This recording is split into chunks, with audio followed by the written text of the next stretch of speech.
Ah là là, quel suspense, hein? Light est dans une sorte de tribunal, et moi qui vous laisse là-dessus avec la frustration de ne pas savoir ce qui va se passer après. Bah quoi?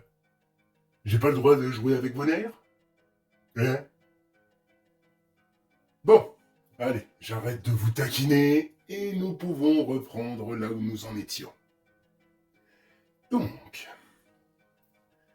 Light était seul, dans une sorte de tribunal vide, assis sur un banc qui normalement était réservé au public.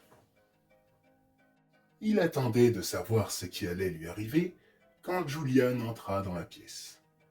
Il vint s'asseoir à côté de lui et lâcha un profond soupir.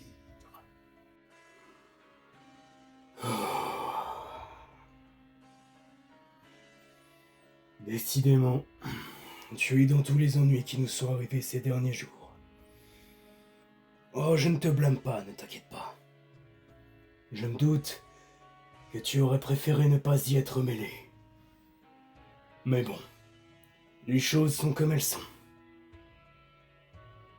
Enfin, ça va toi? Je me doute au vu des dernières nouvelles que Sorel s'en trouve bouleversé. Mais tu avais aussi l'air sacrément atteint quand je suis arrivé.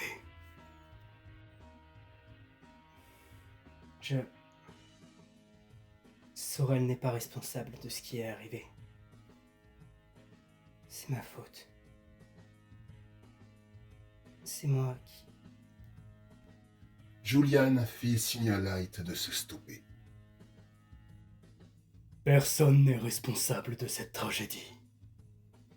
C'est la faute à pas de chance. Certes, Sorel a quitté le camp sans autorisation, mettant sa vie et celle des autres en danger. Mais elle souffre déjà bien assez comme ça. Je ne vais pas lui rejeter la mort de son frère et de son équipe. Après, elle ne sera pas la seule à penser qu'elle est coupable. Malheureusement, quand les gens souffrent, il leur faut un coupable. Seigneur. Ça va être une véritable galère d'annoncer ça aux familles de ces pauvres jeunes. Et de faire en sorte qu'ils ne tiennent pas la petite pour responsable. Ce que Julian venait de dire faisait à Light l'impression d'un coup de couteau dans le cœur. Il s'en voulait profondément pour ce qu'il avait fait, et encore plus de ne pas pouvoir dire la vérité. Mais s'il ne le tenait pas pour responsable de tout ça, pourquoi l'avait-il envoyé ici, se demandait-il. Du coup, vous ne m'en voulez pas pour ce que j'ai fait? Et pour l'attaque des militaires? Non, non. Je ne t'en tiens pas pour responsable. Et pour les militaires, on va dire que tu nous as peut-être plus aidés qu'autre chose. Si on s'était battu nous-mêmes, même si c'était pour se défendre, ça aurait peut-être encore plus aggravé les choses. À la limite, la seule chose qui nous soit reprochée est de te loger et de te protéger. Alors que Light allait se lever brusquement, Julian posa sa main sur son épaule. Du calme. La fougue de la jeunesse. Bon, je ne suis pas non plus un vieillard, mais je ne suis plus jeune et impulsif comme toi. Je te le dis tout de suite, il est hors de question qu'on te jette du camp juste parce que mon frère n'est pas content. Votre frère? Le commandant de la base de Kog'Maw. C'est une histoire compliquée, mais grossièrement, nous avons eu un différend. Je suis parti de mon côté, et depuis il m'en veut. Mais ce n'est pas la raison de cette attaque. S'il fait ça, c'est parce que nous avons quelque chose qu'il veut, que nous refusons de lui céder, et qu'il perd patience devant nos très nombreux refus. Et les derniers événements ne vont pas aider à le calmer. Mais bon, au point où nous en sommes, je sens qu'une confrontation ouverte est de moins en moins évitable. Light regarda Julian à travers son masque, qui ne laissait pas transparaître ses émotions. Silencieux, mais compatissant. Julian regarda Light à son tour, puis il se secoua la tête et se leva. Ouais, excuse-moi. Je te raconte nos histoires comme si tu étais concerné. Ne t'inquiète pas.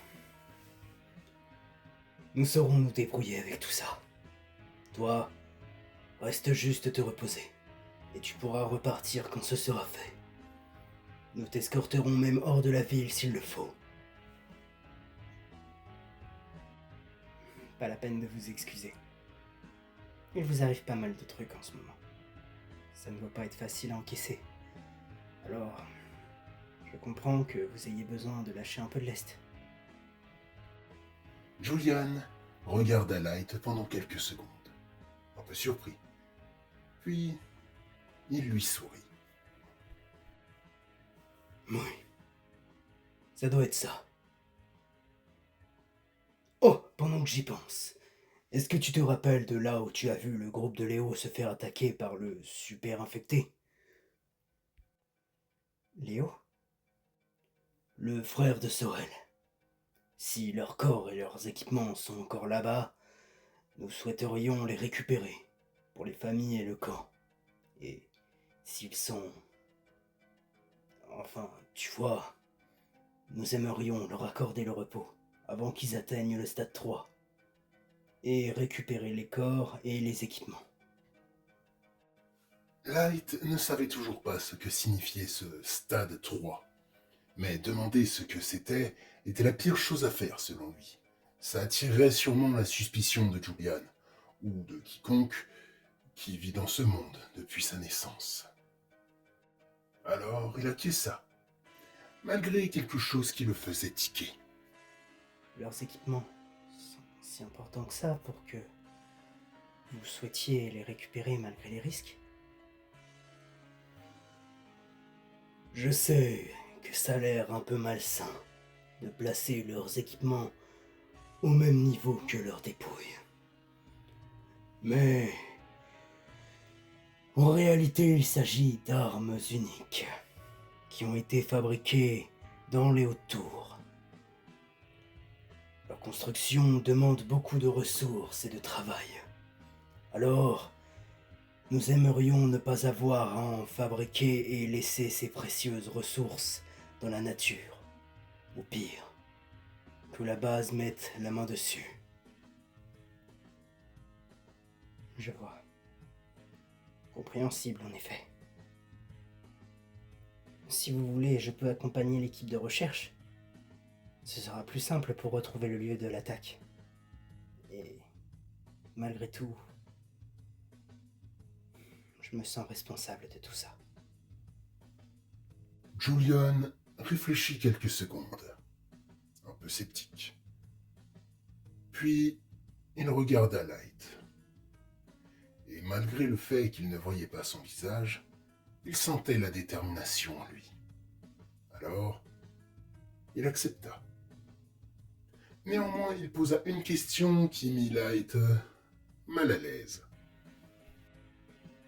Dis-moi, Light, je me mêle peut-être de ce qui ne me regarde pas, mais pourquoi tu n'enlèves pas ton masque?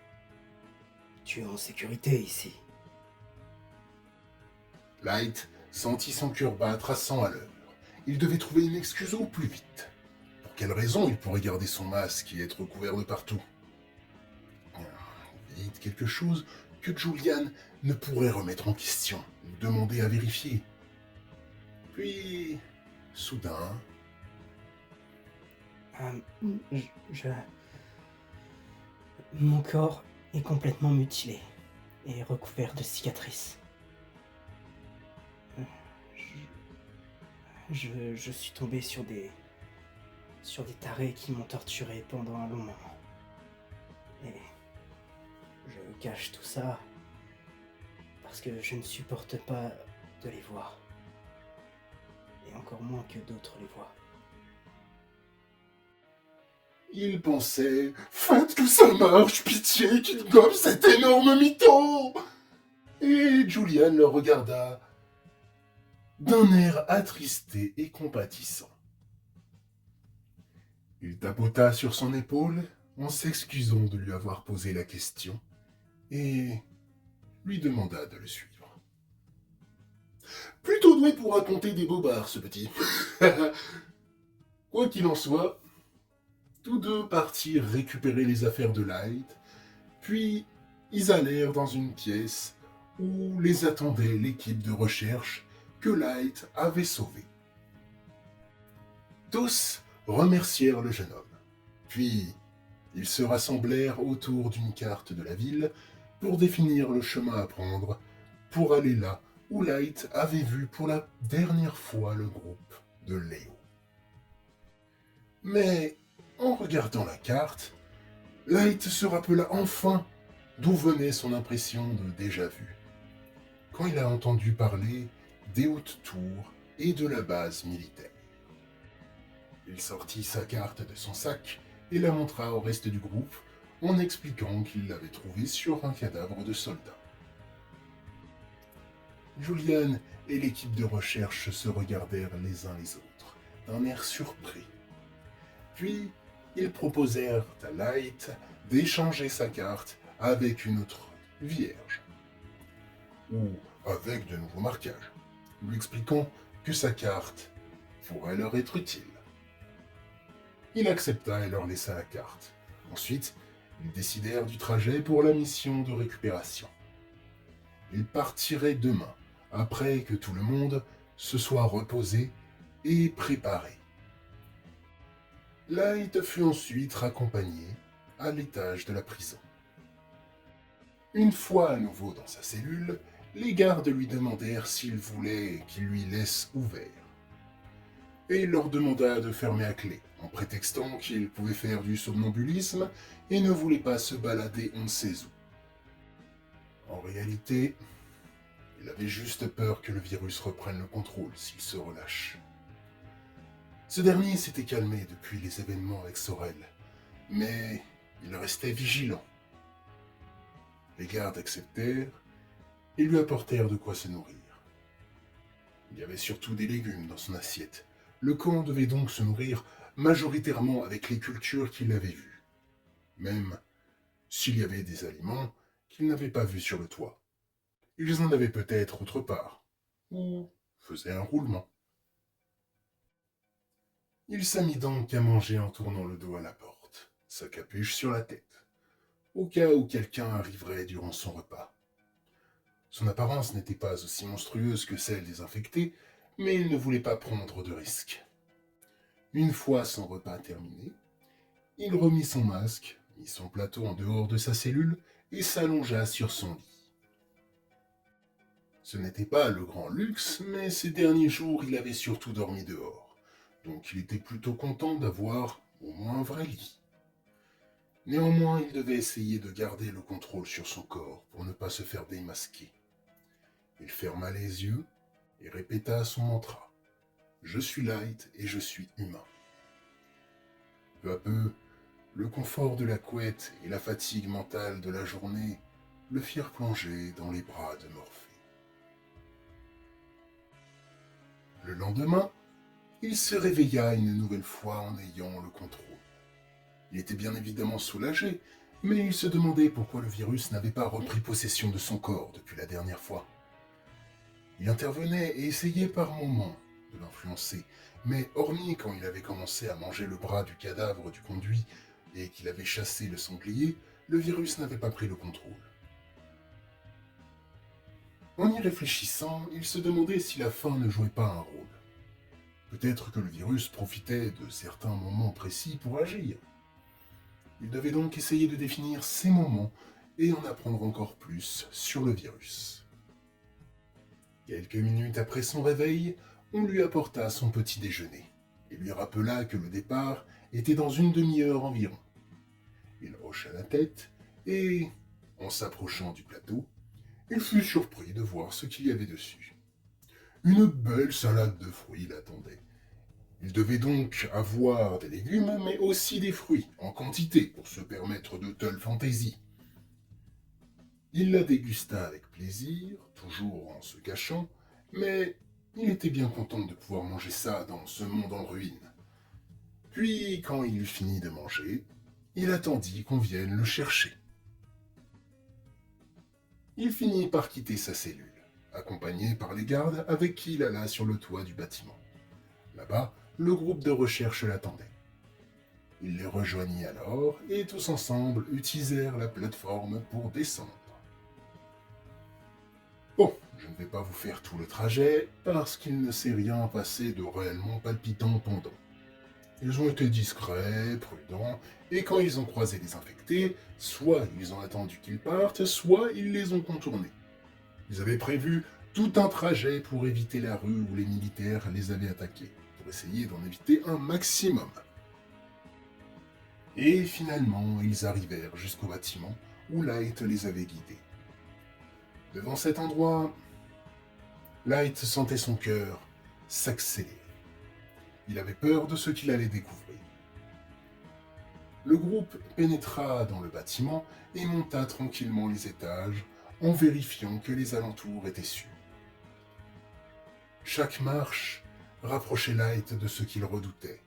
Chaque étage, il sentait un poil écrasé de plus en plus.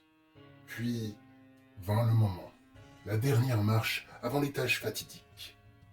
Il resta immobile pendant plusieurs secondes à regarder cette marche, avant qu'il ne sente une main se poser sur son épaule. Il sursauta légèrement et regarda derrière lui. Le chef du groupe lui tapotait gentiment l'épaule pour essayer de le rassurer. Puis, il passa devant. Il n'était plus question de faire marche arrière. Light prit alors une profonde mais silencieuse respiration. Puis, il suivit le chef du groupe à l'étage. Ce dernier restait immobile en plein milieu du couloir, en haut des escaliers, en regardant devant lui. Light regarda aussi dans le couloir et... il y avait des marques de lutte, de sang, d'impact, et au milieu de tout ça, ne restaient que les lances des 3 disparus. Les autres membres du groupe qui les avaient rejoints eurent la même réaction que le chef. Light comprit que la scène n'avait rien d'anodine, à en voir leur réaction de choc. Et il décida d'avancer et de regarder si les corps étaient dans les environs. Le chef agrippa le bras de Light, et celui-ci, en le regardant, sans un mot et malgré le masque à gaz, comprit qu'il lui disait d'être très prudent. Light hocha la tête, et, quand la main se desserra de son bras, il avança doucement dans le couloir. Le groupe le suivit à distance raisonnable, laissant jouer le rôle d'éclaireur, et Light regarda dans les pièces et le reste de l'étage, et il n'y avait rien, y compris dans la pièce où l'infecté l'avait mordu. Ils ramassèrent donc les lances. La lame de l'une d'entre elles était profondément enfoncée dans le sol, à tel point qu'ils durent s'y mettre à plusieurs pour l'extraire. Non sans finir à terre, une fois l'arme extraite du sol dans un dernier effort. Et ce, malgré les conseils du chef, qui leur demanda d'y aller doucement. C'est là que Light le vit. Ils n'avaient pas vérifié l'étage supérieur, et, avec le bruit qu'ils avaient fait pour récupérer la dernière lance, un infecté les avait repérés. Dès l'instant où ce dernier vit le beau tas de survivants à terre, il se précipita sur eux. Mais Light, refusant de laisser encore qui que ce soit mourir, fonça sur la créature et se servit de son pied de biche comme barrière. L'infecté agrippait Light, la mâchoire bloquée par le pied de biche. Une lutte vigoureuse commença alors. Le chef du groupe sauta au-dessus des gars à terre qui essayaient de se relever, sa lance bien en main. Il appuya sur la gâchette de sa lance, la brandit en avant en direction de la gorge de l'infecté, et après une puissante détonation, Light vit toute la partie inférieure de la tête de la créature se faire transpercer et éparpiller par la lame de la lance qui s'était violemment propulsée. La seconde qui suivit, le corps de l'assaillant tomba misérablement, les restes de sa tête tombant aux pieds de Light. D'ailleurs, ce dernier, à cause du bruit de détonation, avait mal au crâne et les oreilles qui sifflaient.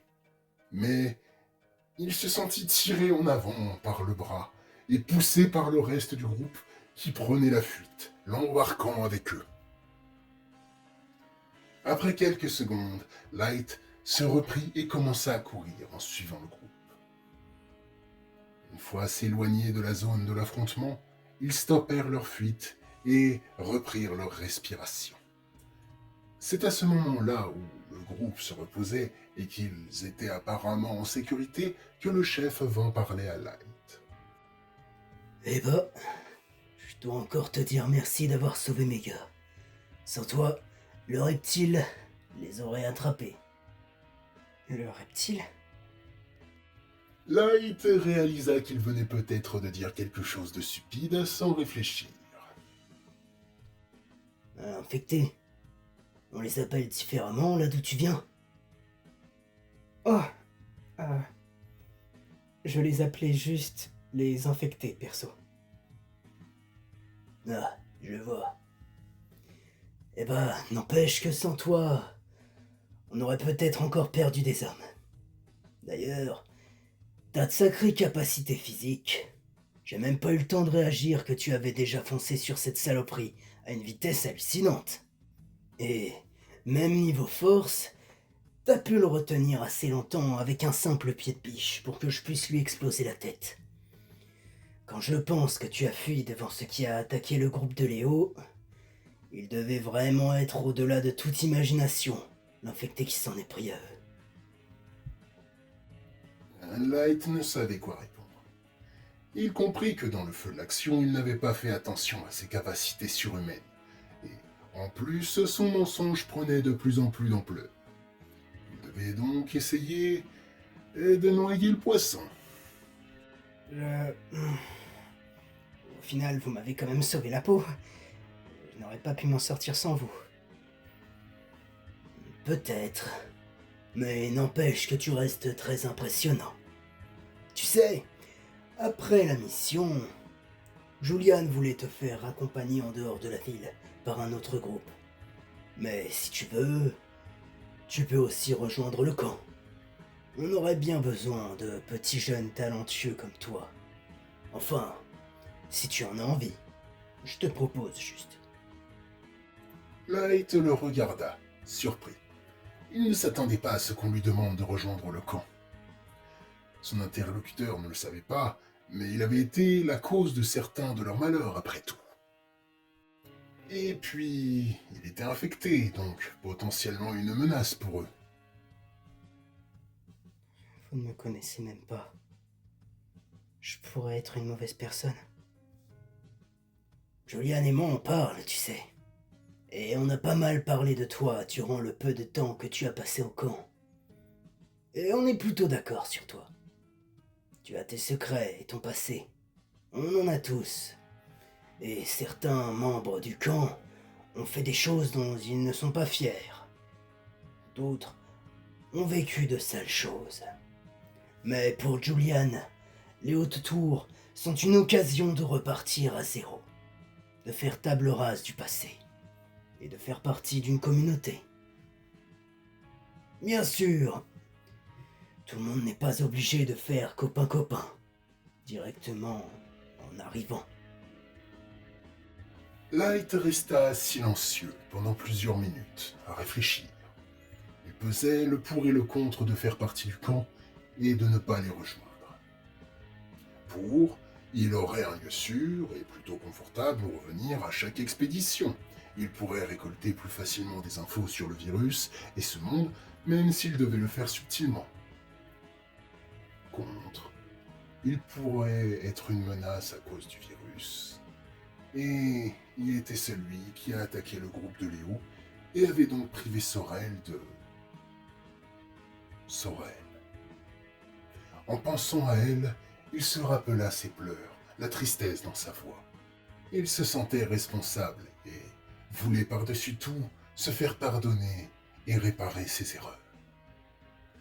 Et cet instant, je sentis en lui une détermination comme j'en ai rarement senti.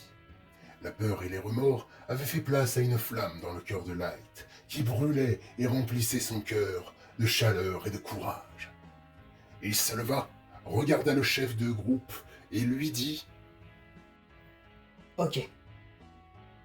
J'accepte de vous rejoindre. » Le chef lui mit une petite tape sur l'épaule et ils repartirent tous en direction des hautes tours. Quand Light se retrouva à nouveau face aux tours, il ne ressentait plus de peur. Il ne se posait plus de questions. Il ne pensait plus qu'à une chose, réparer ses erreurs.